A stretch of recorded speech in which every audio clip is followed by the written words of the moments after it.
The bucket of filthy mop water hit her square in the face, soaking through her faded civilian clothes.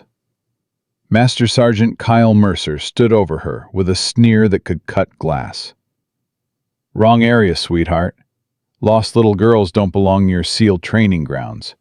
Go find your boyfriend somewhere else before you get hurt." 240 recruits erupted in laughter.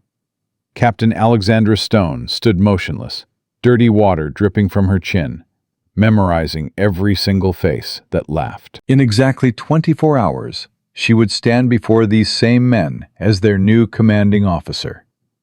And not one of them had any idea. If you want to see what happens when one woman faces 240 men who disrespected her, subscribe to this channel and follow this story until the very end. Drop a comment telling me which city you're watching from. I want to see how far this story travels. The California sun was merciless that August morning, but Alex Stone barely felt it. She had survived worse, much worse. Afghanistan in summer, with 50 pounds of gear. The Syrian desert, with no water for 36 hours. A collapsed building in Mosul, where she had to dig herself out with her bare hands, while her team provided covering fire. A little California heat was nothing.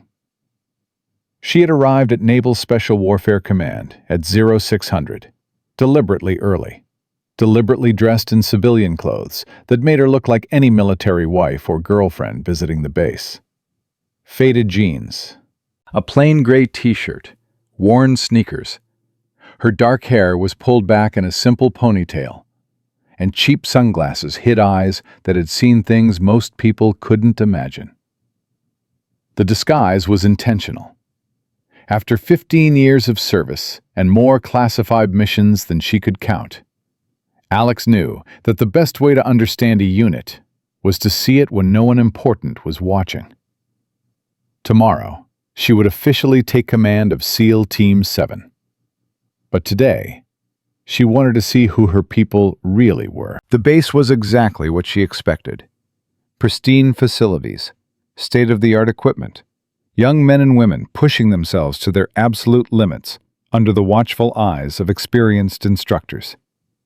What she didn't expect was Master Sergeant Kyle Mercer. She had read his file, of course. 12 years in the SEALs, 3 combat deployments, numerous commendations for training excellence. His evaluations described him as demanding but effective, and tough but fair. His file didn't mention the contempt that flashed across his face when he saw a woman walking through his training area. It didn't mention the way he grabbed a mop bucket from a cleaning station without breaking stride. It didn't mention the words that came out of his mouth as he upended dirty water over her head. "Wrong area, sweetheart. Lost little girls don't belong near SEAL training grounds. Go find your boyfriend somewhere else before you get hurt." The water was cold and smelled like industrial cleaner. It soaked through her shirt, plastered her hair to her face, dripped down her back in rivulets that made her skin crawl. But Alex didn't move. She stood perfectly still, water streaming from her chin, and looked at Mercer with eyes that had watched men die.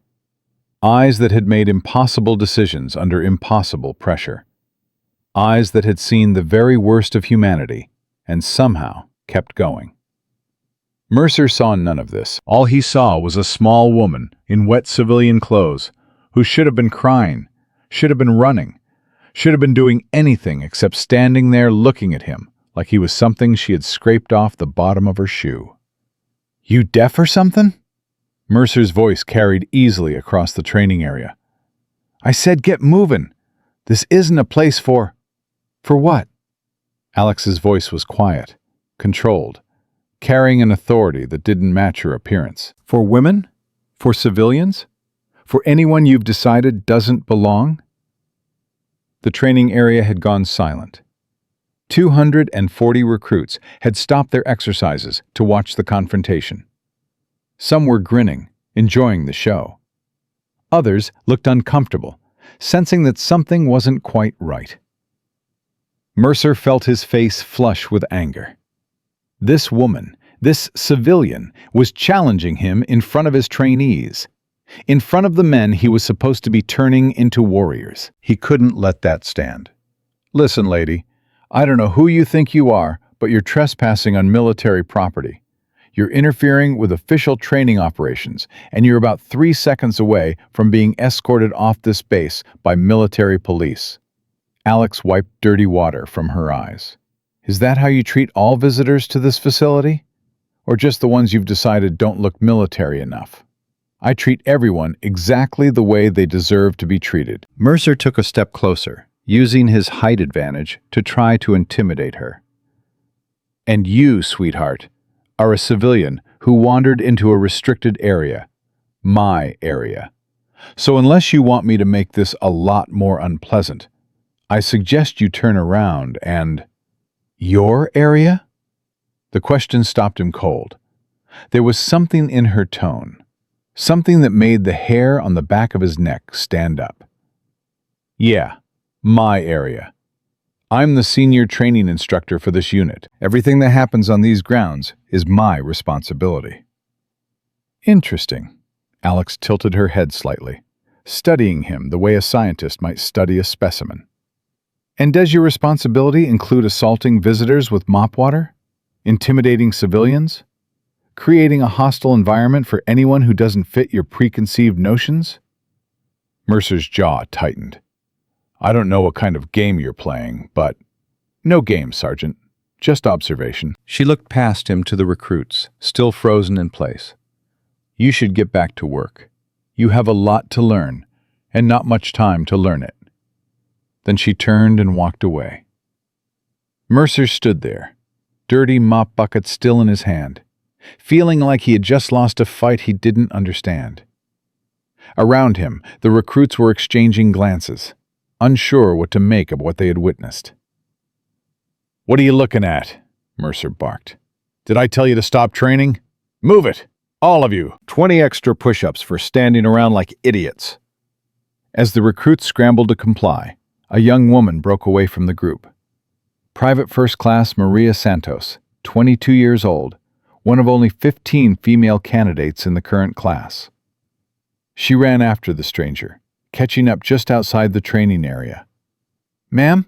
Ma'am, wait!" Alex stopped and turned. Santos was holding out a towel, her face flushed with embarrassment. "I'm sorry," Santos said. "What happened back there?" "That was wrong. No one should be treated like that." Alex took the towel and began drying her face. "What's your name?" "Santos, ma'am. Maria Santos." "And how long have you been in this program, Santos?" 6 weeks, ma'am." 6 weeks. Alex studied the young woman carefully. "In those 6 weeks, how many times have you seen Sergeant Mercer treat someone the way he just treated me?" Santos hesitated. "Ma'am, I don't think I should—" "I'm not asking you to report anything. I'm asking what you've observed." The hesitation stretched longer this time. Finally, Santos spoke quietly. "He's harder on the women, ma'am. Everyone knows it. He says it's because we have to meet the same standards as the men, so he pushes us harder. But sometimes—" She trailed off. "Sometimes it feels less like training and more like punishment?" Santos's eyes widened. "How did you know?" "Because I've seen it before. In other units, other training programs. Men who believe women don't belong and who use their authority to prove themselves right." Alex handed back the towel. "Thank you for this, Santos. And for having the courage to check on a stranger when everyone else was laughing." "Ma'am, can I ask you something?" "Go ahead." "Who are you, really?" Alex smiled. It was the first genuine expression she had shown since arriving on base. "Someone who's going to remember this conversation, and someone who's going to remember you." She walked away, leaving Santos standing alone with more questions than answers. Back in the training area, Mercer was putting the recruits through an especially brutal PT session, taking out his frustration on their bodies. But his mind kept returning to the woman. Something was wrong. Something was very wrong. Civilians didn't act like that. They didn't stand there calmly while someone humiliated them. They didn't ask pointed questions about training practices. They didn't carry themselves with the quiet confidence of someone who had earned respect in ways that couldn't be measured by rank or insignia. "Hey, Mercer!" Senior Chief Petty Officer James Peterson approached from the administrative building. "Colonel wants to see you. Now." Mercer's stomach dropped. "What about?" "How should I know? He just said to send you over the moment I saw you." Peterson glanced at the recruits struggling through their push-ups. "And you might want to clean yourself up first. You've got dirt on your boots." 10 minutes later, Mercer stood at attention in Colonel Richardson's office, trying not to sweat through his freshly pressed uniform. "At ease, Sergeant." Richardson remained seated behind his desk, shuffling through papers. "I understand there was an incident in the training area this morning."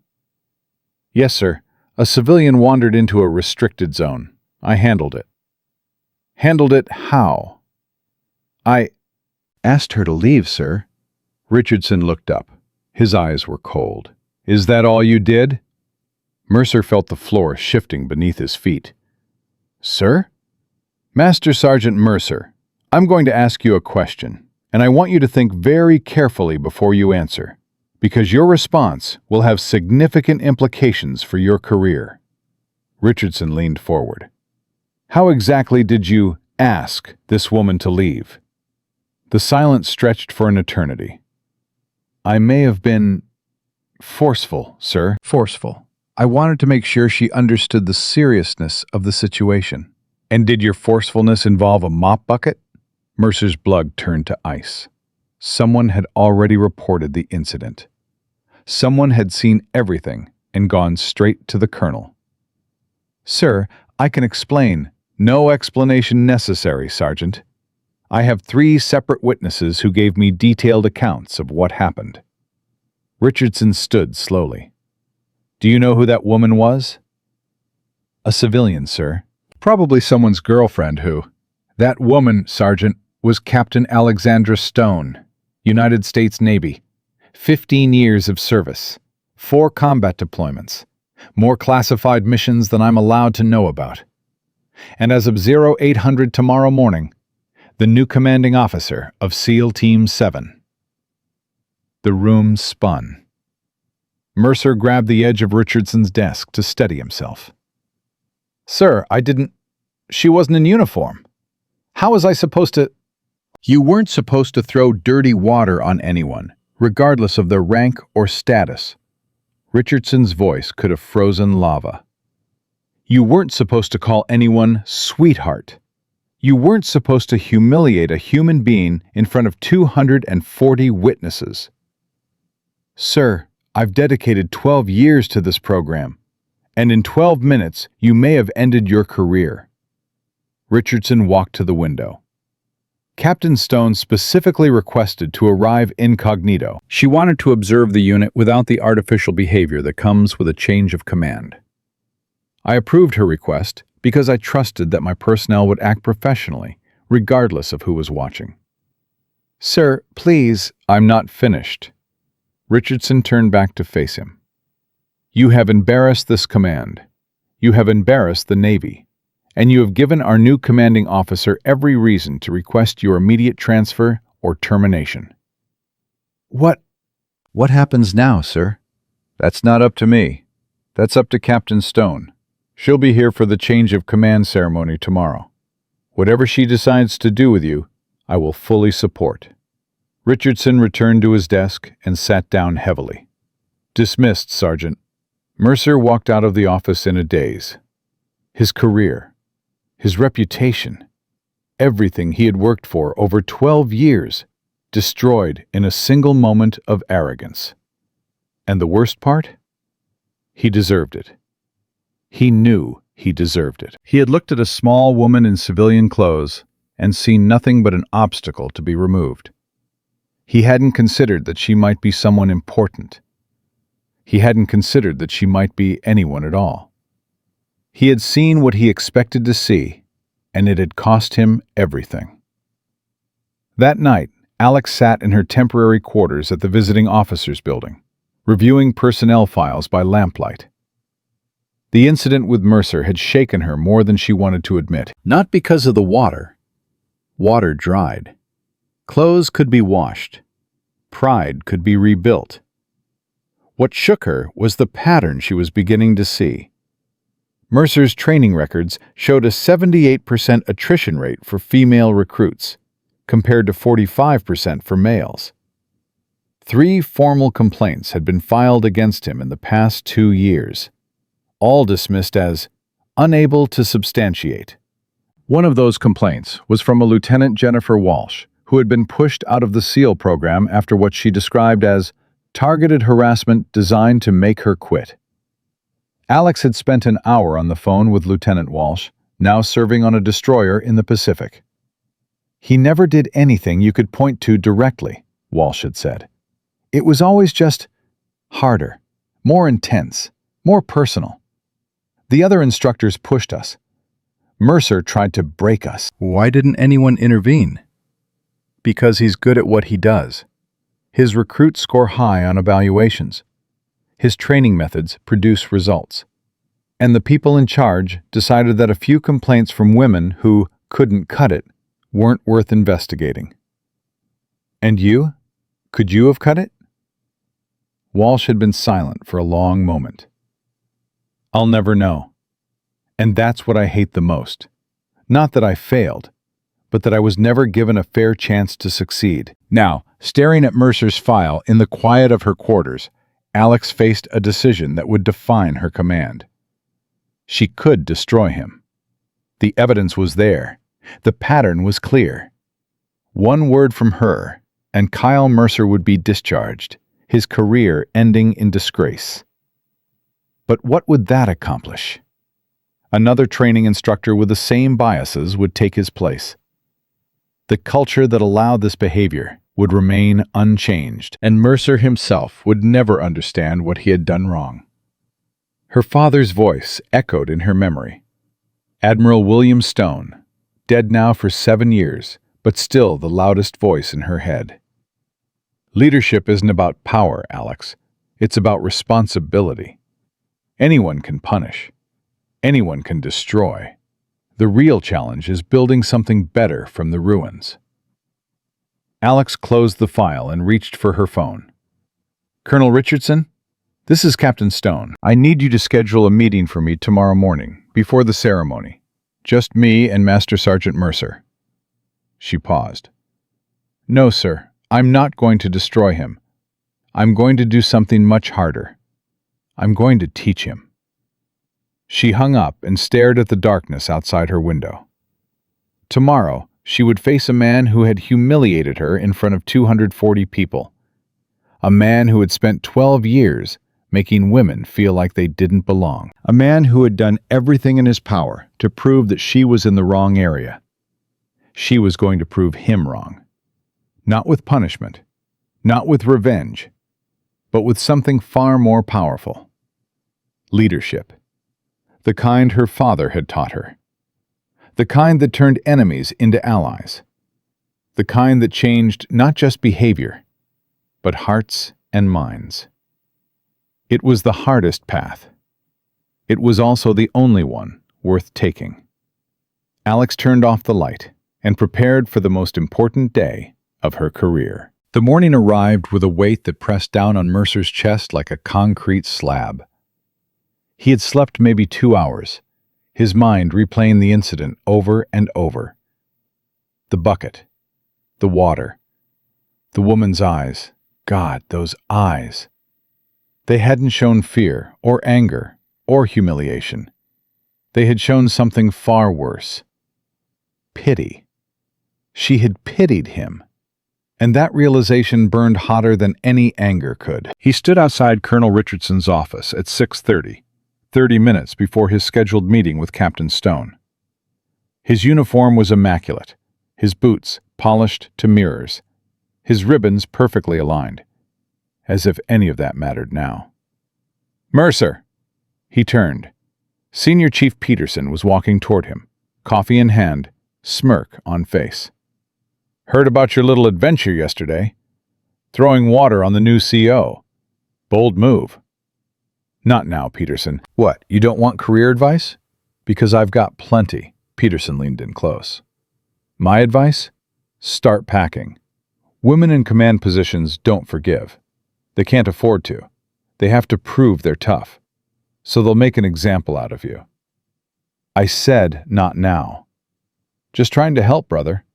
12 years, and you're going to lose it all because some 5'0" girl decided to play dress-up. Peterson shook his head. It's not fair. None of this diversity garbage is fair. But that's the Navy now. Mercer's hands clenched into fists. Part of him wanted to agree. Part of him wanted to blame the situation on politics, on changing times, on anything except his own behavior. But another part of him, a smaller, quieter part, knew the truth. He had done this to himself. No one had forced him to pick up that bucket. Sergeant Mercer? A young aide appeared in the doorway. Captain Stone will see you now. Mercer took a deep breath and walked into the room. She was already there, seated behind Colonel Richardson's desk. The office had been temporarily reassigned for her use until the formal change of command. She looked different today. Navy dress uniform, perfectly tailored, adorned with ribbons and insignia that told a story of service Mercer couldn't have imagined. Combat Action Ribbon, Bronze Star with V device, Purple Heart, Navy and Marine Corps Medal, and others, classified awards that appeared only as generic service ribbons, but represented missions that would never be publicly acknowledged. Close the door, Sergeant. Have a seat. Her voice was the same, calm, controlled, carrying authority that didn't need volume to be felt. Mercer sat. His mouth was dry. His heart was pounding so hard he could feel it in his temples. Do you know why you're here? Yes, ma'am. Tell me. Because I assaulted my commanding officer and humiliated her in front of the entire training company. That's accurate. Incomplete, but accurate. Alex leaned forward slightly. Do you know what I spent last night doing, Sergeant? No, ma'am. I spent it reviewing your personnel file, your training records, the performance evaluations of every recruit who has passed through your program in the past 3 years. Mercer's stomach dropped. The records. She had seen the records. I found some interesting patterns. Alex pulled a folder from the desk and opened it. Female recruit attrition under your instruction, 78%. Male recruit attrition, 45%. That's a 33-point differential. Ma'am, women face different physical challenges. I'm not finished. Her voice didn't rise, but something in it made Mercer's objection die in his throat. 3 formal complaints have been filed against you in the past 2 years, all from female recruits. All describing targeted harassment. All dismissed without investigation. Those complaints were unfounded. Were they? Alex met his eyes. I spoke with Lieutenant Jennifer Walsh last night. She served on this base until you pushed her out 18 months ago.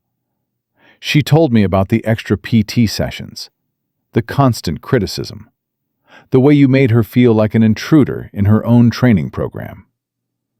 Mercer felt sweat forming on his forehead. Lieutenant Walsh couldn't meet the standards. Lieutenant Walsh is now the highest-rated officer on her destroyer. She received a commendation for leadership during a crisis situation in the South China Sea. She has the respect of her entire crew.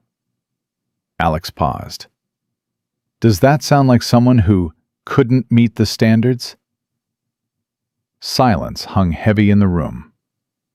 Sergeant Mercer, I'm going to ask you a question, and I want you to answer honestly. Not what you think I want to hear. Not what makes you look better. The truth. Yes, ma'am. Do you believe women belong in the SEALs? The question hit like a bullet. Mercer opened his mouth, closed it, opened it again. Ma'am, I believe anyone who can meet the standards. That's not what I asked. I asked if you believe women belong here, in this unit, in special operations, Yes or no? Another silence. Longer this time. Finally, Mercer spoke. His voice was barely above a whisper. No, ma'am. I don't. Alex nodded slowly. Thank you for being honest. Now tell me why. Man, why don't you believe women belong here? I want to understand. Mercer felt something crack inside him. Something he had held together for years with anger and certainty and the absolute conviction that he was right. My sister, he said. My sister was a Marine, Lieutenant Rebecca Mercer. She was killed in Kandahar in 2015. Alex's expression didn't change, but something shifted behind her eyes. She was leading a patrol when they got ambushed. Her commanding officer, a woman, one of the first female infantry officers, froze. Just froze. Couldn't make a decision, couldn't give orders. My sister tried to take charge, but by then it was too late. Mercer's voice cracked. 4 Marines died that day. My sister was one of them. I'm sorry for your loss. I don't want your sympathy, ma'am. I want you to understand. Mercer looked up, his eyes wet but defiant. That woman, that commanding officer, she got those Marines killed because she wasn't ready, because she was promoted too fast, pushed through the pipeline to meet some diversity quota, and my sister paid the price.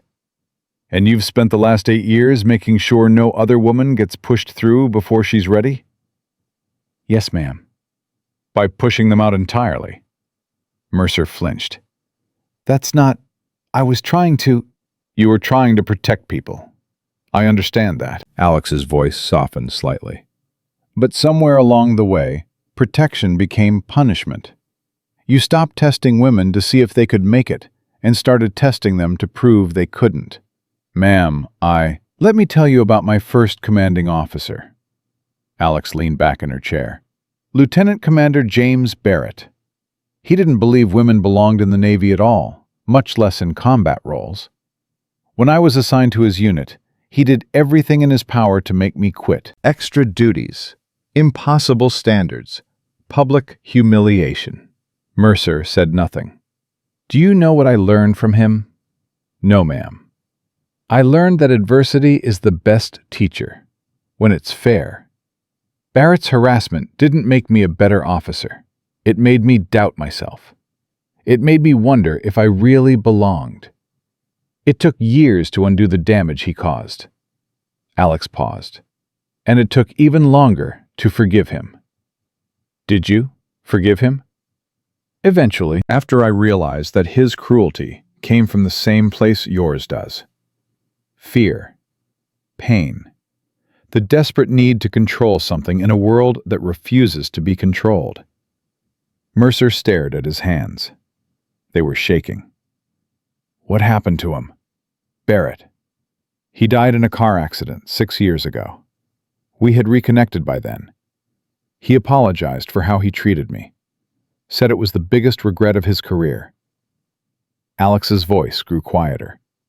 He never got to see me take command. Never got to see that the woman he tried to destroy became exactly the kind of leader he always wanted to be.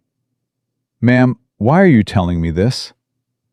Because you have a choice, Sergeant, right now, in this room. You can be James Barrett and spend the rest of your life regretting the people you hurt. Or you can be something better. Mercer looked up. You're not going to fire me? I haven't decided yet. Alex closed the folder. What I've decided is to give you a chance to help me decide. Tell me, if I keep you on, what changes? What do you mean? I mean exactly what I said. If I don't end your career today, what do you do differently tomorrow, next week, next year? Mercer's mind raced. He had expected punishment. He had expected rage. He hadn't expected a question that forced him to look at himself and decide who he wanted to be. I don't know, he admitted. I've been doing this one way for so long, I'm not sure I know how to do it differently. That's the first honest thing you've said to me. Alex stood. Here's what's going to happen. You're going to attend the change of command ceremony today. You're going to watch me take charge of this unit. And for the next 30 days, you're going to report to me directly for supervision and evaluation. Direct supervision? Every training session, every interaction with recruits, everything you do will be observed and documented. Alex walked around the desk to stand directly in front of him. At the end of 30 days, we'll have this conversation again. If I see genuine change, you stay. If I don't, you're gone. And if I refuse, then you're gone today. Alex's eyes held his. This is your one chance, Sergeant. Your only chance. What do you choose? Mercer thought about his sister, about the anger he had carried for 8 years, about the women he had pushed out, convinced he was protecting the military from another frozen moment, another deadly hesitation. And he thought about the woman standing in front of him, small, quiet, carrying more combat experience than he would accumulate in 2 careers, leading with an authority that had nothing to do with intimidation and everything to do with respect. I choose to stay, he said. I choose to try. Good. Alex extended her hand. Then we start over. Captain Alexandra Stone, Commanding Officer, SEAL Team 7. Mercer took her hand. Her grip was firm, her gaze steady. Master Sergeant Kyle Mercer, Senior Training Instructor. And, I'm sorry, ma'am, for yesterday. For everything. Don't apologize to me, Sergeant. Apologize to the women whose careers you damaged. Apologize by becoming the instructor they deserved to have. She released his hand. Now get ready for the ceremony. And Sergeant? Yes, ma'am? Welcome to your second chance. Don't waste it. The change of command ceremony drew over 500 attendees, military personnel, families, dignitaries, even the Secretary of the Navy himself. It was the largest such ceremony Coronado had seen in years, partly due to the historic nature of the event. Captain Alexandra Stone was becoming the first female commanding officer of SEAL Team 7. The recruits stood in perfect formation, Mercer at their head. Word of yesterday's incident had spread through the base like wildfire. Everyone knew what had happened. Everyone was watching to see what would happen next. Colonel Richardson made the formal introductions. It is my distinct honor to present Captain Alexandra Stone, United States Navy. Her distinguished service record includes 4 combat deployments, numerous classified operations, and the kind of leadership that exemplifies the finest traditions of naval special warfare. Alex stepped to the podium, her dress uniform impeccable, her bearing radiating confidence without arrogance. Thank you, Colonel Richardson, and thank you to everyone who has gathered here today. She paused, her eyes sweeping the crowd until they found Mercer in the front row. He stood at rigid attention, his face carefully neutral. Yesterday, Alex began, I arrived at this base in civilian clothes. I wanted to see this unit as it really is, not as it appears when officers are watching. A murmur rippled through the crowd. This wasn't in the prepared remarks. What I found was a unit of exceptional warriors, well-trained, well-equipped, dedicated to the highest standards of military excellence. Mercer allowed himself a small breath of relief.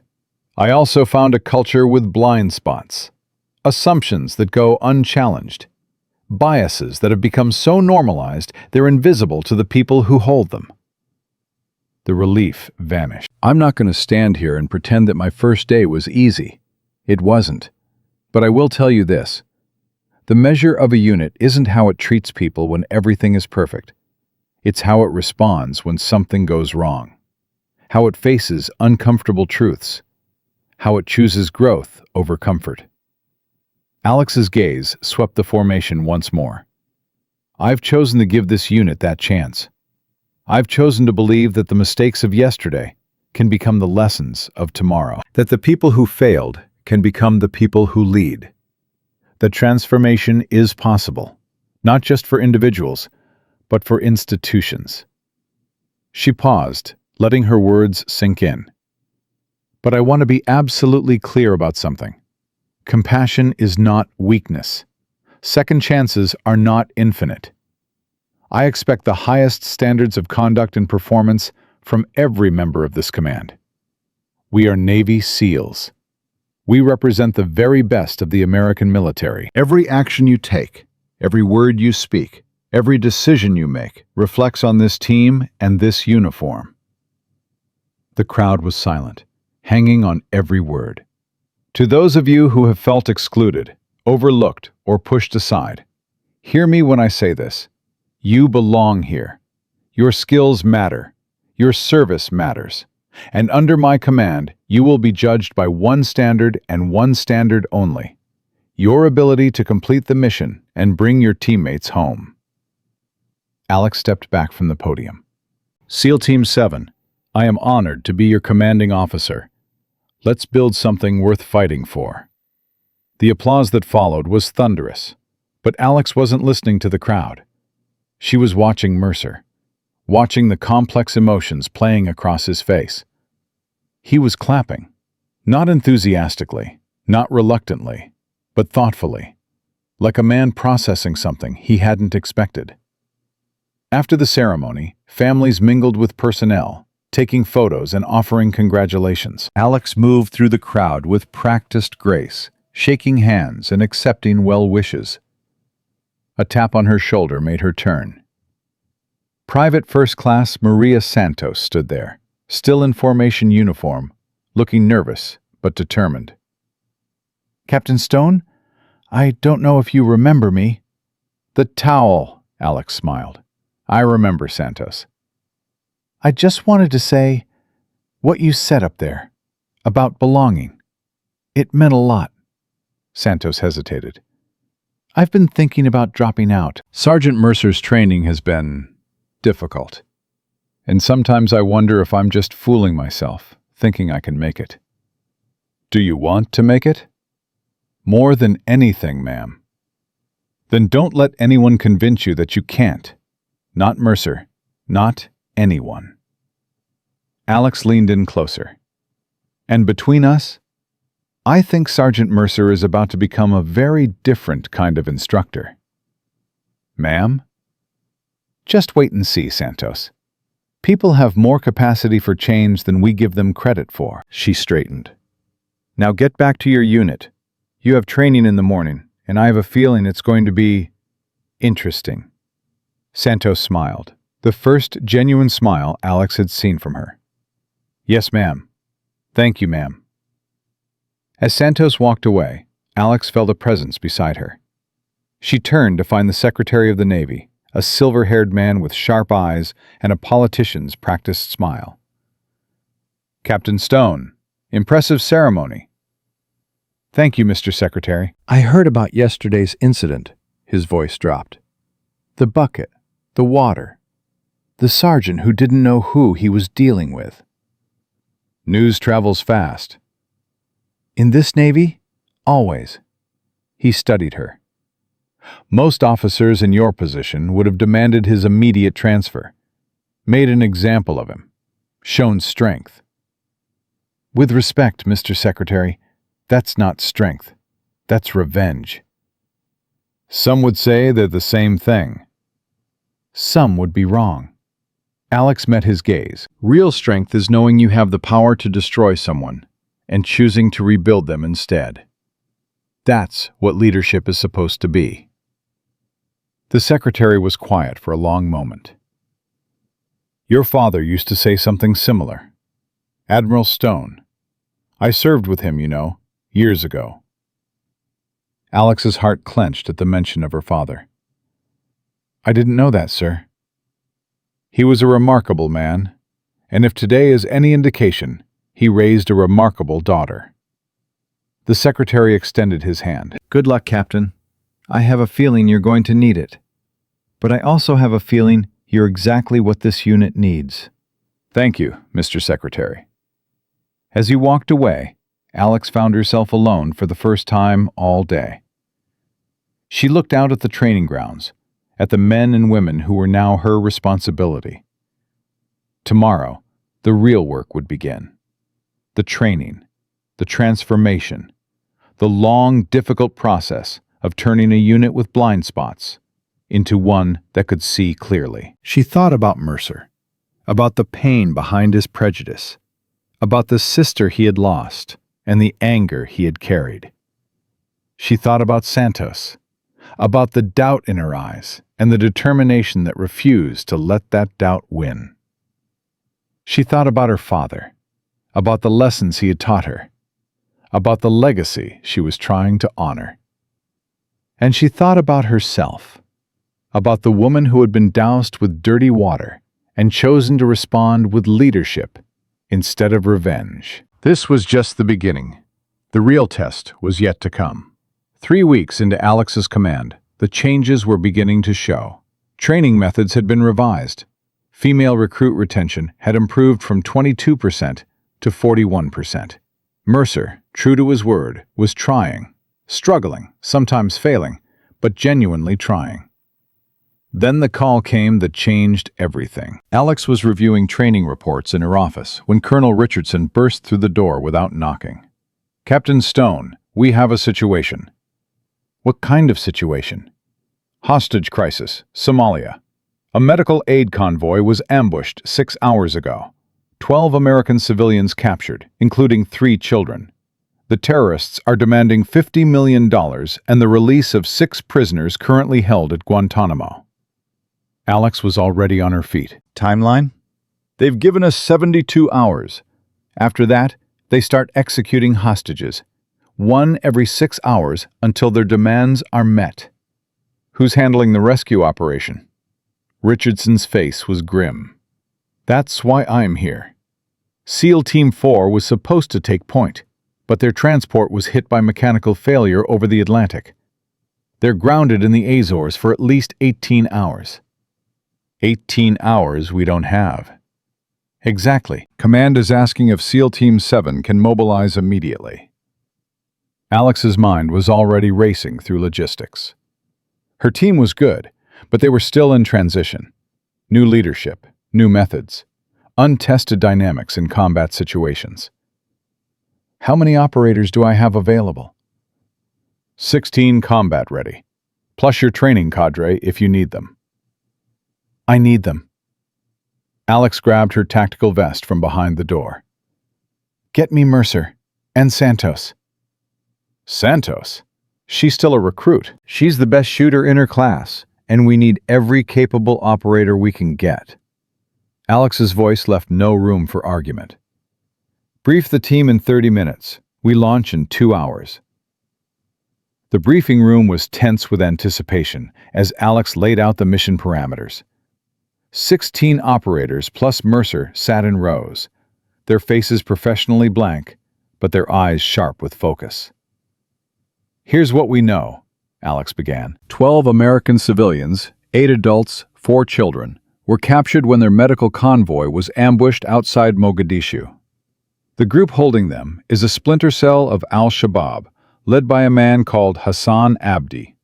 He's smart, ruthless, and has killed American hostages before. She pulled up satellite imagery. They're holding the hostages in a compound approximately 40 miles northwest of the city. Surveillance shows at least 30 armed fighters, possibly more in the surrounding area. "Rules of engagement?" Mercer asked. "Neutralize all threats. Protect the hostages at all costs. No one gets left behind."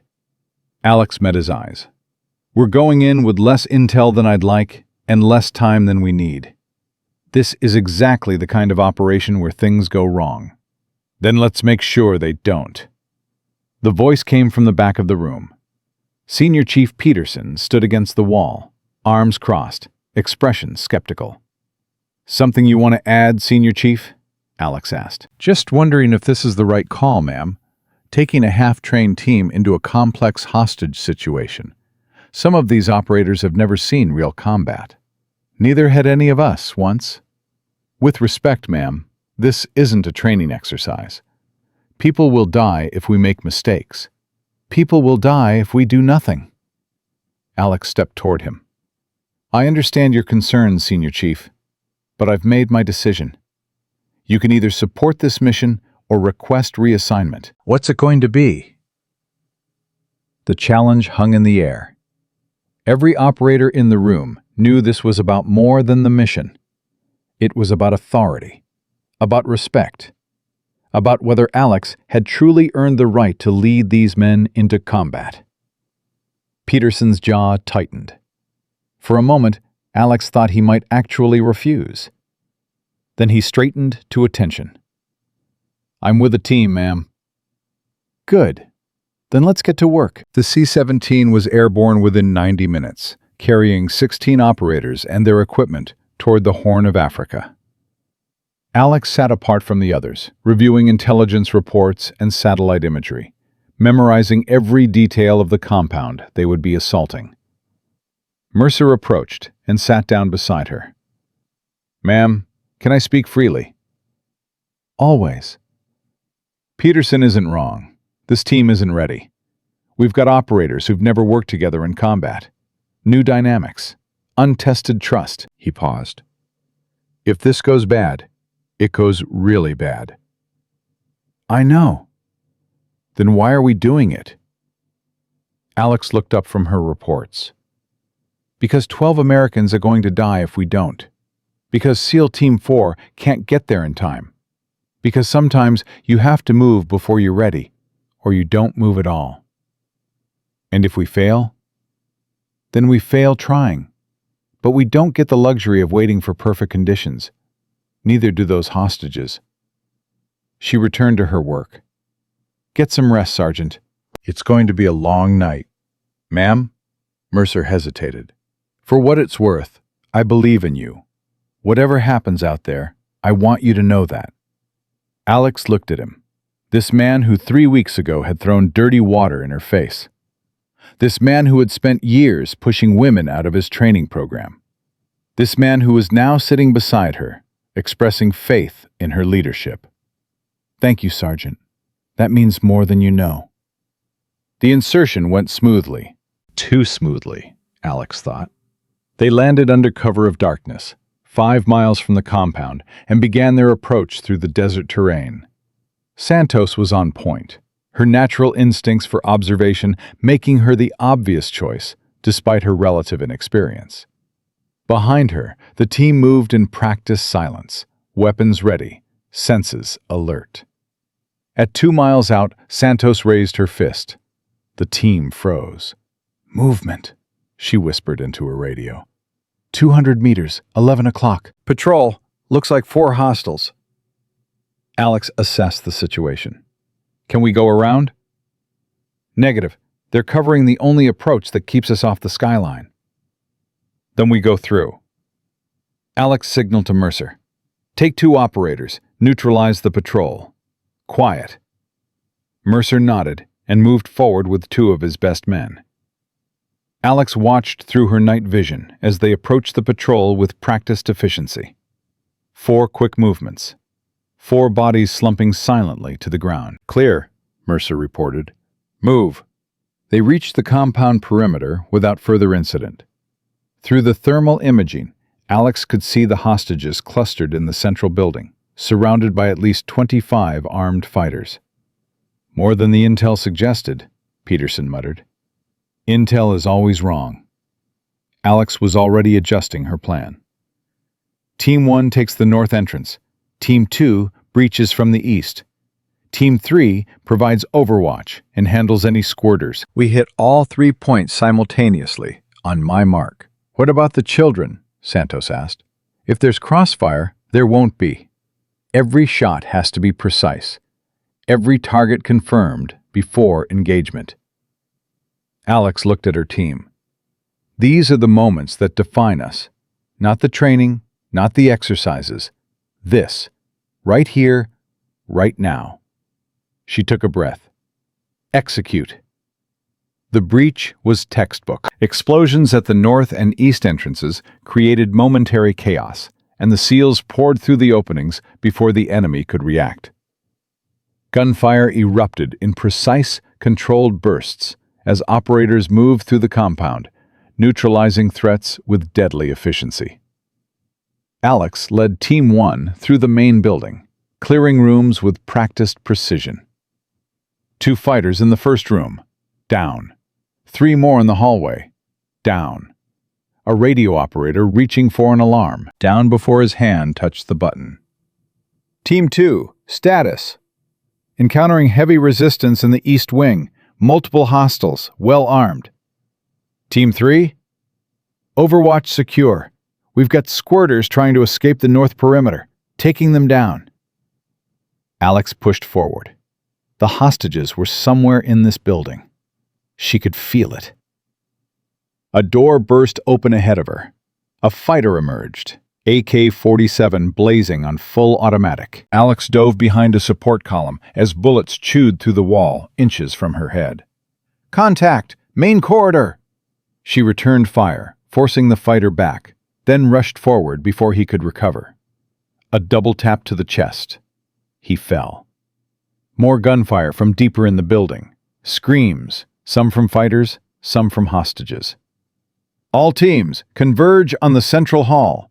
Hostages confirmed. I can hear them." Alex reached the central room first.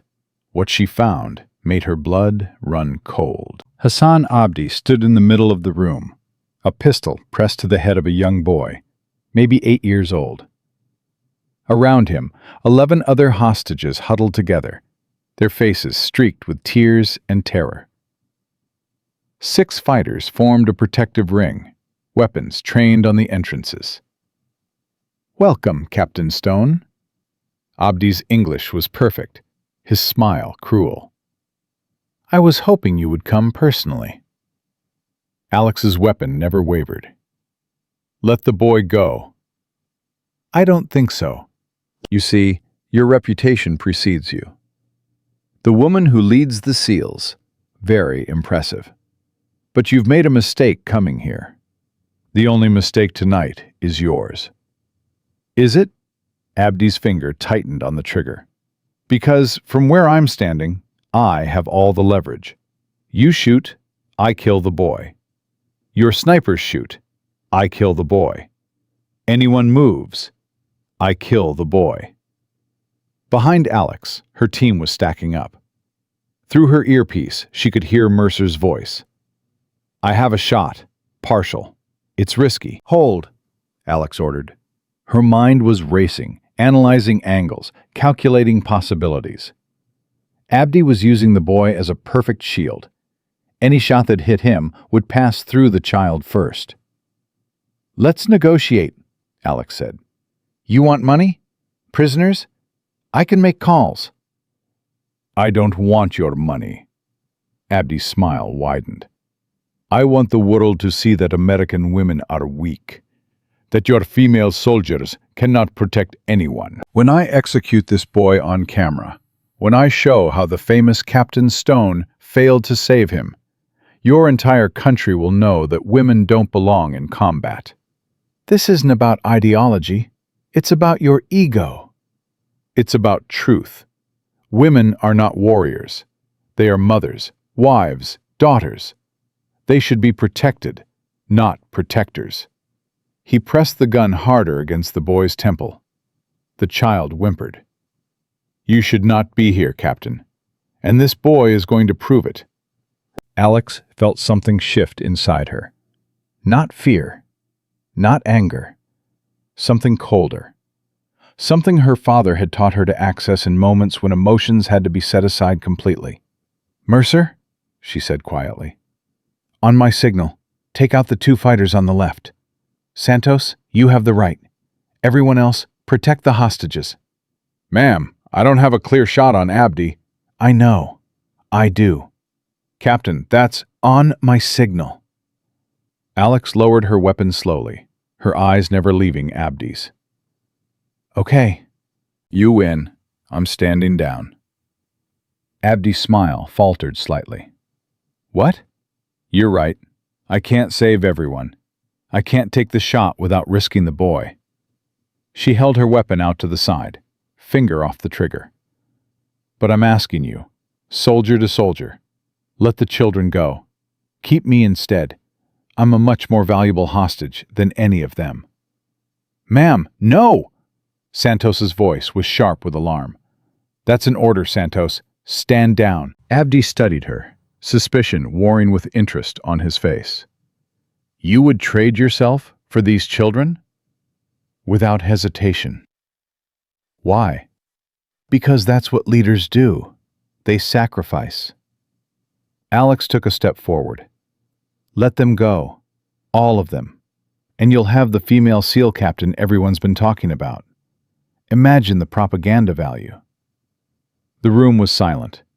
Every operator held their breath. Every hostage watched with desperate hope. Abdi's grip on the boy loosened slightly as he considered the offer. That was the moment Alex had been waiting for. Her left hand, the one holding the weapon out to the side, completed its slow journey past her hip and came to rest against the hidden knife sheathed at the small of her back. Now, 3 things happened simultaneously. Mercer and Santos opened fire on the flanking fighters. Alex drew the knife and threw it in one fluid motion, and Abdi, distracted by the gunfire, never saw the blade that buried itself in his throat. He staggered backward, releasing the boy, his hands clutching at the knife protruding from his neck. He tried to raise his pistol, but Alex was already moving, crossing the distance in 3 strides and driving her shoulder into his chest. They hit the ground together. Abdi's gun skittered away. His eyes were wide with shock and disbelief. "You should not have threatened children," Alex said quietly. Then she twisted the knife and watched the light leave his eyes. Around her, the remaining fighters were falling to concentrated fire from her team. In seconds, it was over. 25 hostiles dead. 12 hostages saved. 0 American casualties. The boy Abdi had been holding ran to his mother, who was sobbing with relief. Other hostages were being helped to their feet, their restraints cut, their injuries assessed. Mercer approached Alex, his face unreadable. "Ma'am, that was... I've never seen anything like that." "Like what?" "The way you created that opening, the distraction with the surrender offer, the knife." He shook his head. "You had that plan from the moment you walked in, didn't you?" "I had options planned. That was just the one that worked." "Ma'am, if I may," Mercer's voice cracked slightly. "You were willing to die for those children, for people you've never met. That's not something you can fake." "No, it's not." "I was wrong about you, wrong about everything." He straightened to attention. "I'm honored to serve under your command, Captain, and I mean that." "I know you do, Sergeant." Alex put a hand on his shoulder. "Now let's get these people home." Santos appeared at her side, her young face streaked with sweat and dust, but her eyes shining with something that looked like awe. "Captain Stone, the children are asking for you. They want to say thank you." Alex looked across the room at the 4 children, scared, traumatized, but alive. Their parents held them close, tears streaming down their faces. She thought about what Abdi had said, that women should be protected, not protectors. She thought about her father, who had taught her that true strength was about lifting others up. She thought about Mercer, who had thrown water on her 3 weeks ago and was now standing beside her with genuine respect in his eyes. And she thought about what all of this would mean for the women who came after her. The ones who would face the same doubts, the same prejudice, the same assumptions about what they could and couldn't do. "Let's go say hello," she said. The extraction was flawless. Helicopters arrived within the hour, and the hostages were airlifted to safety, while the SEALs destroyed the compound and any intelligence it contained. On the flight back, Alex sat alone in the cargo bay, adrenaline slowly fading, exhaustion setting in. The mission was complete. The hostages were safe. Her team had performed flawlessly. But she couldn't stop seeing Abdi's eyes. the moment the knife entered his throat. The look of disbelief as he realized that the woman he had dismissed as weak had just killed him. Peterson sat down beside her without asking permission. "Hell of a mission, Captain." "Thank you, Senior Chief. I owe you an apology." The words came out stiffly, like they were being extracted by force. "I doubted you. I thought you were in over your head. I was wrong. You were doing your job. Questioning leadership is part of it." "No, it wasn't about the job. It was about—" He trailed off, searching for words. "I've been in this Navy for 23 years. I've seen a lot of changes, not all of them good. When I heard we were getting a female CO, I thought it was politics. Another diversity hire. And now?" Peterson looked at her, really looked at her, for the first time. "Now I think we're damn lucky to have you. And I think I've been an idiot for a very long time." "You weren't an idiot, Senior Chief. You were scared. Change is scary. The unknown is scary." Alex leaned back against the fuselage. "But you showed up when it mattered. You did your job. That's what counts." "It's not enough. Not after how I talked behind your back. How I tried to undermine your authority. Then do better, starting now." Alex closed her eyes. "We've got a long flight ahead. Get some rest." Peterson hesitated, then stood. "Yes, ma'am. And, Captain?" "Yes?" "Those kids you saved tonight. They're going to remember you for the rest of their lives. They're going to tell their children about the woman who walked into that room and didn't flinch. That means something." Alex thought about that as Peterson walked away. It did mean something. It meant everything. The return to Coronado felt different. The base that had greeted Alex with dirty mop water now welcomed her with salutes and genuine respect. Word of the Somalia mission had spread faster than any official report could contain. 12 hostages saved. 4 children returned to their families. 1 female commanding officer who had walked into a room full of terrorists and walked out carrying a legend. But Alex wasn't celebrating. She sat in her office 3 days after their return, staring at a file that had arrived that morning by classified courier. Inside were photographs, intelligence reports, and a single handwritten note from the Secretary of the Navy. "The hostages are asking to meet you, all 12. They want to thank the woman who saved their lives." Alex set the note aside and opened the file. The photographs showed the hostages, before and after. Before, smiling faces on a humanitarian mission. After, haunted eyes, bandaged wounds, the invisible scars that would take years to heal. One photograph stood out. A young boy, maybe 8 years old, the same boy Abdi had held at gunpoint. His name was Michael Torres. His mother was Dr. Elena Torres, the leader of the medical mission. His father had died 2 years ago in a car accident. Michael had almost watched his mother die. He had felt a gun pressed against his head. He had seen men killed in front of him, and he wanted to meet the woman who had saved him. A knock at her door interrupted Alex's thoughts. "Come in." Mercer entered, his face carrying a weight she hadn't seen before. "Ma'am, do you have a minute?" "Always. Sit down." He sat, but he didn't relax. His hands clasped and unclasped in his lap, a nervous habit she had never seen from him. "What's on your mind, Sergeant?" "The mission. Somalia." He paused, searching for words. "I've been in combat before. I've seen men die. I've killed men. But what you did in that room, I can't stop thinking about it." "What specifically?" "The way you offered yourself as a hostage. The way you were willing to die for those children." His voice cracked slightly.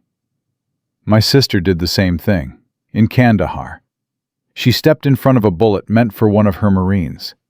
She died, protecting someone else." "You never told me that part of the story." "I never told anyone, because admitting it meant admitting that she died a hero. And if she died a hero, then I couldn't blame.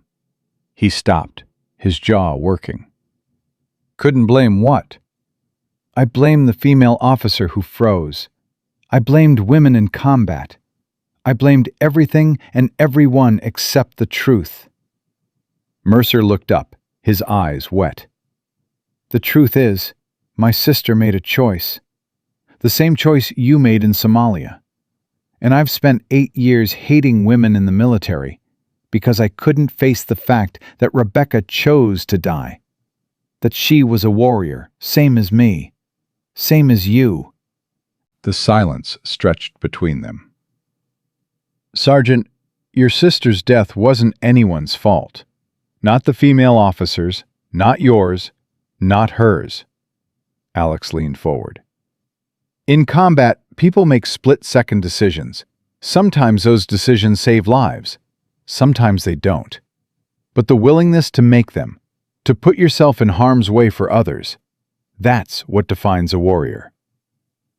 I know that now. I think I've always known it. Mercer wiped his eyes roughly. Ma'am, I owe you more than an apology. I owe you everything. You showed me who I could be instead of who I was. You showed yourself, Sergeant. I just gave you the opportunity. It's more than that. He straightened in his chair. I want to do something. To honor Rebecca. To honor what you've taught me. What did you have in mind? I want to request assignment to the Female Integration Program. I want to train the women coming into special operations. I want to be the instructor I should have been all along. Alex studied him carefully. You understand what you're asking? It would mean stepping back from combat operations, taking on a role that some of your colleagues will see as a demotion. I don't care what they think. Not anymore. Mercer met her eyes. For 8 years, I pushed women out of this program. I told myself I was protecting the military, but I was just protecting my own pain. Now I want to help them succeed. I want to build warriors, regardless of what they look like. The position isn't mine to give, but I can make a recommendation. Alex stood and extended her hand. Welcome to the future, Sergeant. I think you're going to like it there. Mercer took her hand. His grip was firm, his eyes clear. Thank you, ma'am, for everything. After Mercer left, Alex turned back to the file on her desk. The hostages, the photographs, the young boy who wanted to meet her. She picked up her phone and dialed. Colonel Richardson, I'd like to arrange a meeting with the Somalia survivors, all of them, as soon as possible. The meeting was held in the base conference room 3 days later. The 12 survivors sat around a long table, their faces showing varying degrees of recovery from their ordeal. Some had physical wounds still healing. All had psychological scars that would take much longer. Alex entered alone, dressed in her service uniform, but deliberately leaving her rank insignia less prominent than usual. She didn't want this to feel like a military briefing. Thank you all for coming, she began. I know this isn't easy, returning to a military environment after what you experienced. But I wanted to meet you personally, to see that you're okay. Dr. Elena Torres spoke first. Captain Stone, we should be thanking you. What you did for us, there are no words. I was doing my job. No. Torres shook her head firmly. What you did went beyond any job description. You offered yourself in exchange for our children. You walked into that room knowing you might not walk out. That's not a job. That's heroism. A murmur of agreement rippled around the table. I did what any leader would do in that situation. That's where you're wrong, an older man spoke up. His name was James Wheeler, a retired surgeon who had joined the medical mission. I've known a lot of leaders in my 70 years. Military, corporate, political. Very few of them would have done what you did. Very few of them would have the courage. Alex didn't know how to respond. Praise had always made her uncomfortable. A small voice broke the silence. Captain Stone? She looked down. Michael Torres had left his seat and was standing beside her, looking up with eyes that had seen too much for his 8 years. Yes, Michael? The bad man said women couldn't be soldiers. He said you would fail. The boy's voice was steady, unnervingly so. But you didn't fail. You saved us. I had a lot of help. But you were the one who came for us. You were the one who... He struggled with the words. You were the one who wasn't afraid. Alex knelt down to his level. Michael, can I tell you a secret? He nodded. I was afraid, very afraid. The whole time I was in that room, my heart was pounding. My hands wanted to shake. My mind was screaming at me to run. But you didn't run. No, because fear isn't the opposite of courage. Fear is what makes courage possible. If you're not scared, you're not being brave. You're just being reckless. Michael considered this. So it's okay to be scared? It's more than okay. It's necessary. The question isn't whether you feel fear. It's what you do with it. Alex put a hand on his shoulder.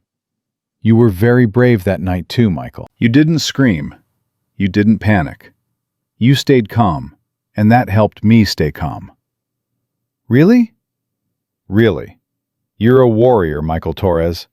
Don't let anyone ever tell you different. The boy's eyes filled with tears, but he was smiling. His mother appeared beside him and wrapped him in her arms. Thank you, Elena whispered. Thank you for giving my son back his courage. After the meeting, Alex found herself alone on the beach near the base, watching the sunset paint the Pacific in shades of orange and gold. She thought about Michael, about his question, about the fear she had felt in that room. She hadn't lied to him. She had been terrified. Every moment of that confrontation with Abdi had been filtered through a prism of fear so intense it threatened to overwhelm her. But she had moved anyway, acted anyway, saved those children anyway. That was the secret no one talked about.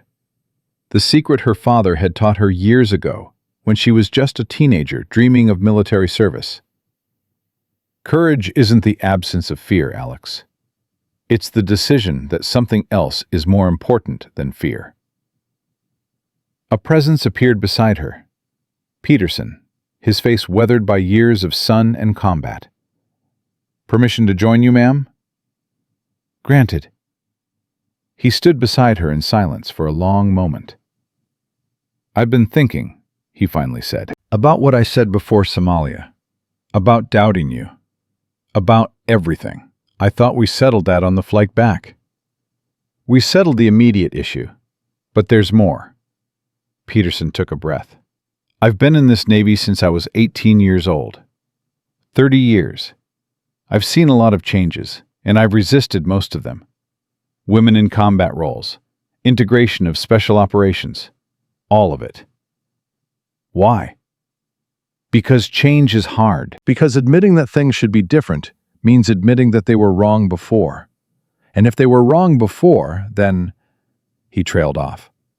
Then the things you did under the old system might have been wrong too. Peterson nodded slowly. I've pushed out good people, ma'am, not just women. Anyone who didn't fit my idea of what a SEAL should look like. I told myself I was maintaining standards, but I was really just maintaining my own comfort zone. What changed your mind? Somalia, watching you in that room, watching you offer yourself for those children. His voice roughened. My daughter is about Michael's age. If she had been in that compound, I would have wanted someone like you coming to save her. Not someone like me. Someone like you. Senior Chief, let me finish, please. He turned to face her. I've spent 30 years building walls, keeping people out, deciding who belonged and who didn't. You've spent 3 weeks tearing those walls down, and you're right. You've been right all along. I wasn't trying to prove anything. I was just trying to lead. That's exactly the point. You weren't trying to prove that women belong in special operations. You were just being a leader. A damn good one. And in doing that, you proved more than any policy or quota ever could. Alex didn't know what to say. Peterson had been her biggest obstacle, her most vocal critic. To hear him say these words felt surreal. What do you want to do about it, Senior Chief? I want to help. I want to be part of the change instead of standing in its way. He straightened to attention. Whatever you need, ma'am. Whatever role you think I can serve, I'm in. I need instructors. Good ones. People who understand what we're building here and why it matters. Then put me to work. Alex extended her hand.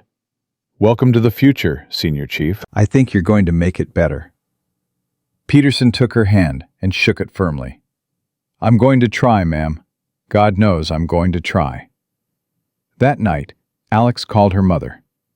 Alexandra, I've been watching the news. They're saying you saved 12 hostages. Children. The team saved them, Mom. I just gave the orders. Don't diminish yourself, sweetheart. Your father would be so proud. Her mother's voice cracked. I'm so proud. Mom, can I ask you something? Anything. When Dad was alive, did he ever doubt himself? Did he ever wonder if he was doing the right thing? Silence on the line. Then, every day, every single day he put on that uniform, he wondered if he was good enough, if his decisions would get people killed, if the weight of command would break him. How did he handle it? He didn't handle it alone. He had me. He had his team. He had the people he trusted to tell him the truth. Her mother paused. And he had you, Alexandra. You gave him something to come home to, something to fight for. I miss him, Mom. I know, sweetheart. I miss him too. But he's still with you. Every time you make a hard decision, every time you put others before yourself, every time you choose courage over comfort, that's him, living through you. Alex felt tears streaming down her face. I don't know if I can live up to him. You're not supposed to live up to him. You're supposed to be yourself. And from what I can see, yourself is pretty extraordinary. I love you, Mom. I love you too, sweetheart. Now get some rest. You've earned it. After hanging up, Alex sat alone in her quarters, thinking about everything that had happened since she arrived at Coronado. The bucket of dirty water, the confrontation with Mercer, the change of command ceremony, Somalia, the hostages, Michael Torres, Peterson's apology, all of it swirling together into something she was only beginning to understand. She had come here to lead a SEAL team, but somewhere along the way, she had started changing something much bigger. Not just the unit, not just the culture, something fundamental about how people saw women in combat roles. And it wasn't because she had proven herself in some dramatic confrontation. It was because she had simply done her job, led her team, saved lives, made the hard calls. She had been herself, and that had been enough. A knock at her door interrupted her thoughts. Come in. Santos entered, looking nervous but determined. Ma'am, I hope I'm not interrupting. Not at all. What's on your mind? I wanted to tell you something about what happened in Somalia. Santos sat down without waiting to be invited. When you offered yourself as a hostage, when you walked toward that terrorist with your weapon lowered, I thought you were going to die. So did I. But you did it anyway, for those children, for people you'd never met. Santos shook her head. I've been training for 6 weeks, wondering if I have what it takes to be a SEAL, wondering if I'm tough enough, strong enough. And now? Now I understand. It's not about being tough or strong. It's about being willing to do whatever it takes to protect the people who need protecting. Santos met Alex's eyes. I want to be like you, ma'am. I want to be the kind of leader who walks into danger because someone has to. You already are, Santos. You just haven't fully realized it yet. Ma'am? That first day, when Mercer threw water on me, you were the only one who came after me. You offered me a towel when everyone else was laughing. Alex smiled. That took courage. Small courage, maybe, but real. That was nothing. That was everything. Courage isn't just about the big moments. It's about the small ones, too. The daily choices to do what's right when it would be easier to do nothing. Santos was quiet for a moment. "Ma'am, I heard that Sergeant Mercer requested transfer to the female integration program. Is that true?" "It's true." I don't know what to say.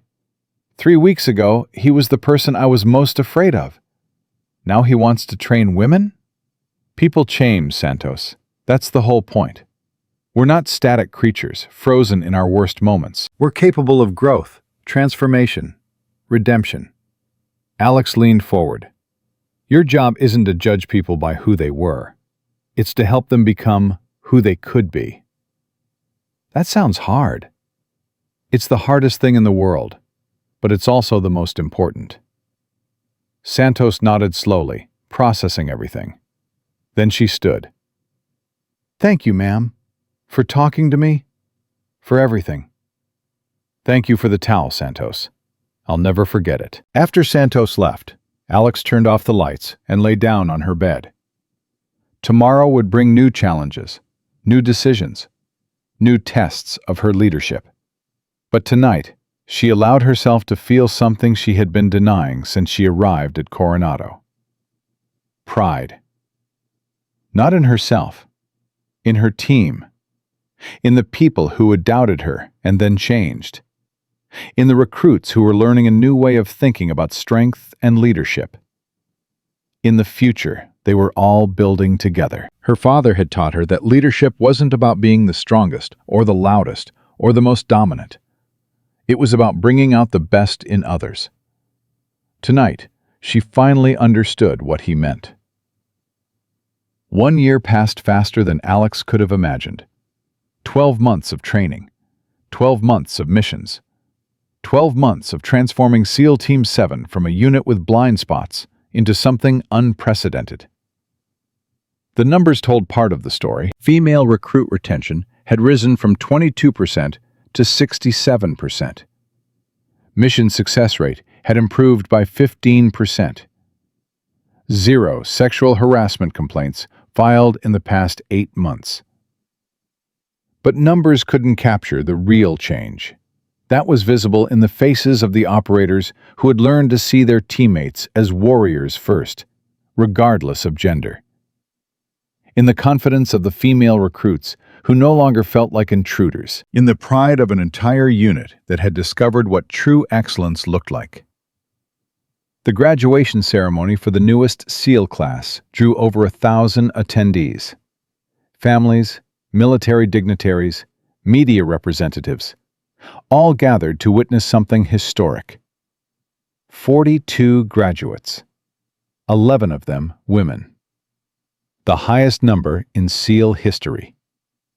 Alex stood at the podium, looking out at the faces of the young warriors who were about to receive their tridents. Among them, she could see Santos, no longer a nervous recruit, but a confident operator who had proven herself on 3 combat deployments. 1 year ago, Alex began, I arrived at this base in civilian clothes. I wanted to see what SEAL Team 7 was really like, without the artificial behavior that comes with rank. A ripple of knowing laughter moved through the crowd. Everyone knew the story now. It had become legend. What I found was a unit of exceptional warriors with a significant blind spot. We were so focused on one definition of strength that we couldn't see strength when it came in a different package. She paused, her eyes finding Mercer in the front row. He sat beside Lieutenant Jennifer Walsh, who had returned to Coronado 6 months ago to lead the female integration program. They were holding hands. That was another story the numbers couldn't capture. Mercer had spent the past year making amends, not with words, but with actions. He had personally reached out to every woman he had pushed out of the program during his 12 years as instructor. Most had moved on with their lives, but some had accepted his invitation to return. Walsh was one of them. She was also his fiancée now. Life had a way of surprising everyone. Today we graduate 42 new SEALs, 42 warriors who have proven themselves in the most demanding training program in the world. 42 operators who will carry our nation's flag into harm's way. Alex looked at the 11 female graduates. Among them are 11 women, 11 pioneers who faced not only the physical challenges of SEAL training, but the additional burden of proving that they belonged. They met that burden with grace, determination, and extraordinary courage. She stepped away from the podium. I'm not going to stand here and tell you that the battle is won. It isn't. There will always be those who doubt, who resist, who refuse to accept change. But I will tell you this. The future is being written by the people in this room, not by policies, not by quotas, by warriors who have earned their place through blood, sweat, and sacrifice. Alex walked to the row of graduates and stopped in front of Santos. Private First Class Maria Santos, 1 year ago, you offered a towel to a stranger who had just been humiliated. You had no idea who she was. You just knew that someone needed help, and you chose to help. Santos stood at rigid attention, but her eyes were glistening. That moment told me everything I needed to know about your character. The training that followed only confirmed what I already suspected. Alex picked up the trident from the presentation case. Today, I have the honor of presenting you with the symbol of your achievement. Wear it with pride. You have earned it. She pinned the trident to Santos's chest, then leaned in close. I'm proud of you, Maria, more than you know. Thank you, ma'am, for everything. Alex moved down the line, presenting tridents to each graduate, offering personal words that would stay with them forever. When she reached the end of the row, she returned to the podium. These tridents are not just symbols of achievement. They are promises. Promises to serve with honor. Promises to protect those who cannot protect themselves. Promises to be the warriors this nation needs, regardless of the obstacles you face. She looked out at the assembled crowd. 1 year ago, someone splashed dirty water on me and told me I was in the wrong area. He was wrong. I was exactly where I was supposed to be. And so are all of you. The applause was thunderous, but Alex wasn't finished. I want to recognize someone. Someone who had the courage to admit he was wrong and the strength to change. Master Sergeant Kyle Mercer, please stand. Mercer rose, his face showing surprise and uncertainty. Sergeant Mercer and I had what you might call a difficult introduction. But over the past year, I've watched him transform himself into the kind of leader this institution needs. He has personally trained every female graduate standing before you today. He has championed integration, not because he was ordered to, but because he believed in it. Alex walked to Mercer and pinned a medal to his chest, the Navy and Marine Corps Commendation Medal. This is for distinguished service in advancing the mission of naval special warfare, for teaching us all that people are capable of change, for proving that our worst moments don't have to define us.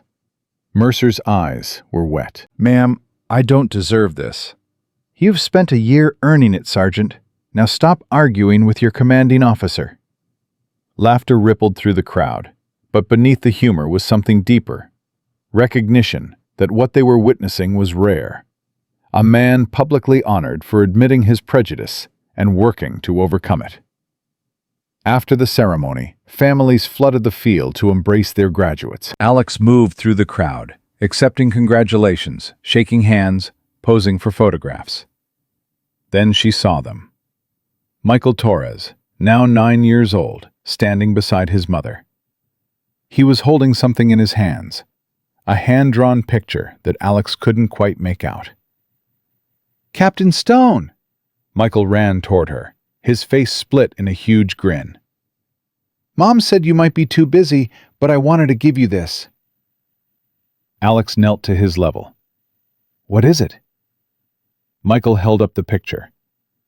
It showed a stick figure with long hair, wearing what appeared to be military gear, surrounded by smaller stick figures. Above them, in careful letters, were the words, "My hero." "I drew it for you," Michael said. "I show it to everyone. I tell them about the lady who saved us." Alex felt tears threatening. She had faced terrorists without crying. She had buried friends without breaking. But this 9-year-old boy and his picture were undoing her completely. "Michael, this is the best gift anyone has ever given me." "Really?" "Really." She carefully folded the picture and placed it in her pocket. "I'm going to keep this forever." Elena Torres approached, her own eyes wet. "Captain Stone, I don't know how to thank you. Not just for saving our lives, but for what you've done since. Michael follows everything about you. He tells everyone about the woman soldier who walked into that room. He's an impressive young man. You should be very proud." "I am. Thanks to you, I get to watch him grow up." Elena paused. "Can I ask you something personal?" "Of course." "Do you ever regret it? The danger, the sacrifice, everything you've given up to do this job?" Alex thought about the question, about the relationship she had lost because she was always deployed, about the family she had never started because there was never time, about the friends she had buried and the wounds that would never fully heal. "I regret the cost," she said finally. "I regret the friends I've lost. I regret the moments I missed with my family. But I don't regret the choice, because choices have consequences, and the consequence of my choice is that your son is alive. That matters more than anything I gave up."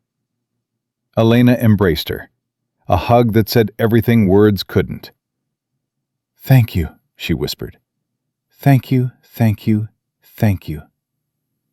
As the Torres family walked away, Alex felt a presence beside her. She turned to find an unexpected visitor, Admiral Catherine Chen, the highest-ranking woman in the Navy.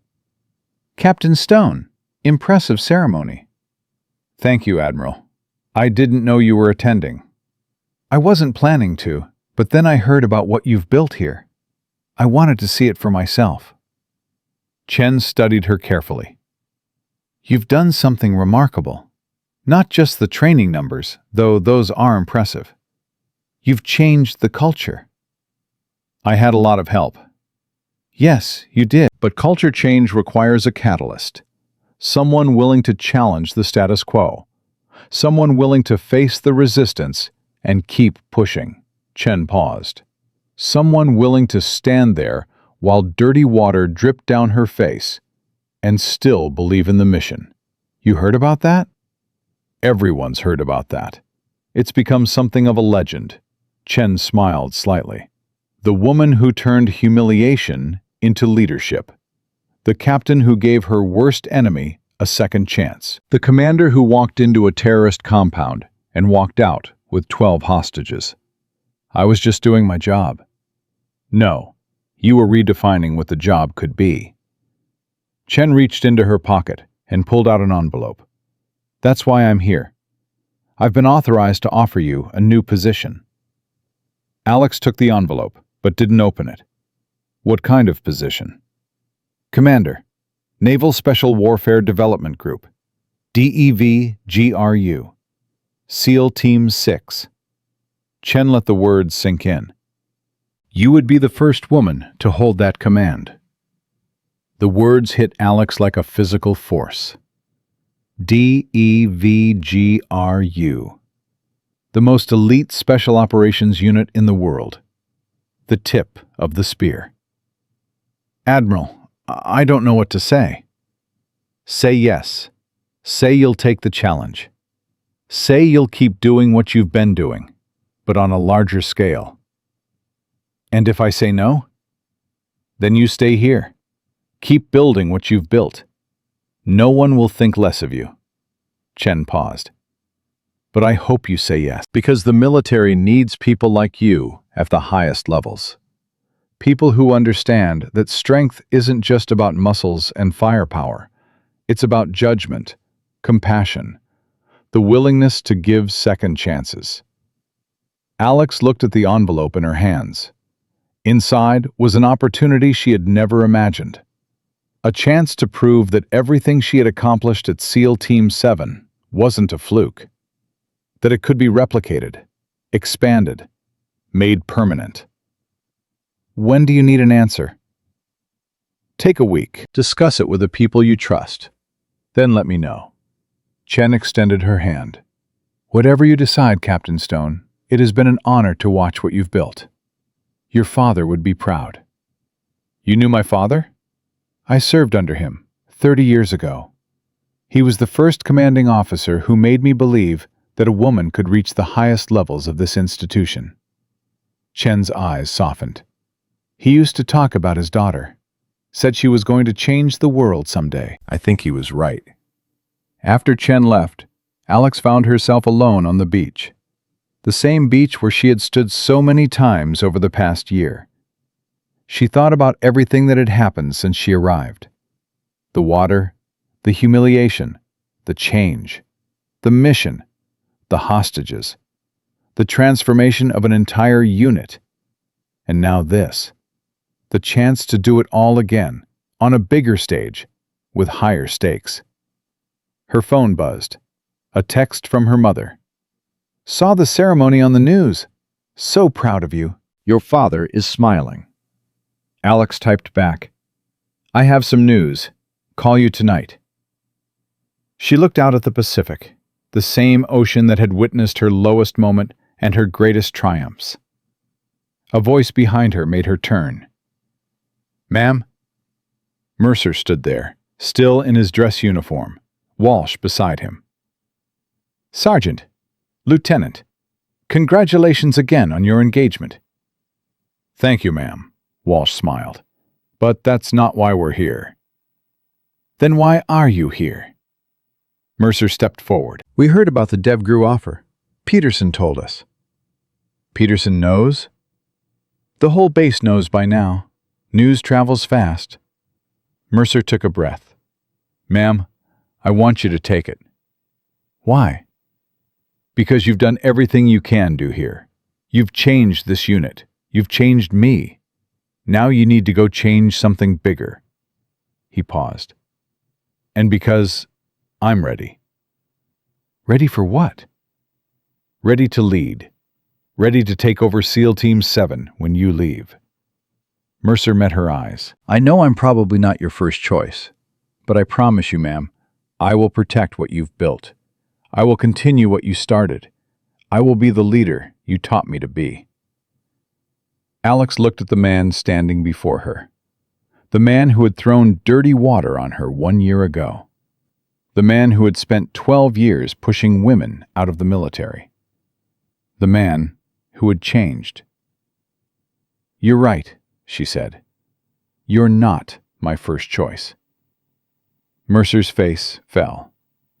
You're my only choice. He looked up, disbelief giving way to emotion. Ma'am? I've been thinking about succession for months, wondering who could take over if I left. And every time I made a list, your name was at the top. Alex put a hand on his shoulder. You understand what this unit needs, Sergeant. Not because you always understood it, but because you had to learn it. Sometimes the best teachers are the ones who once needed the most teaching. I won't let you down, ma'am. I know you won't, she turned to Walsh. Keep him in line, Lieutenant. Walsh laughed. I intend to, ma'am. As they walked away together, Alex turned back to the ocean. She had her answer now. She knew what she was going to do. Tomorrow, she would call Admiral Chen and accept the position. She would take command of DevGru and begin the next chapter of her journey. But tonight, she allowed herself to remember. The bucket of dirty water. The words, "Wrong area, sweetheart." The laughter of 240 recruits, and the woman who had stood there, soaking wet, memorizing every face, knowing that everything was about to change. She hadn't known then how right she was. She hadn't known that one moment of humiliation would become the foundation for a revolution, that the man who threw the water would become one of her most trusted leaders, that her response to cruelty would inspire an entire institution. But she had known one thing. She had known that she was exactly where she was supposed to be. And she had been right. 6 months later, Commander Alexandra Stone stood before the assembled operators of DevGru, her new command, preparing to address them for the first time. "Some of you know my story," she began. "Some of you know about the bucket of dirty water and the sergeant who threw it. What you may not know is what happened next." She paused, scanning the faces before her. What happened next was transformation. Not just for the man who threw the water, but for an entire unit, for an entire culture, for everyone who learned that strength comes in many forms, and that the people you underestimate might just be the ones who change your life. She thought about Mercer, now commanding SEAL Team 7, with the same passion he had once used to exclude.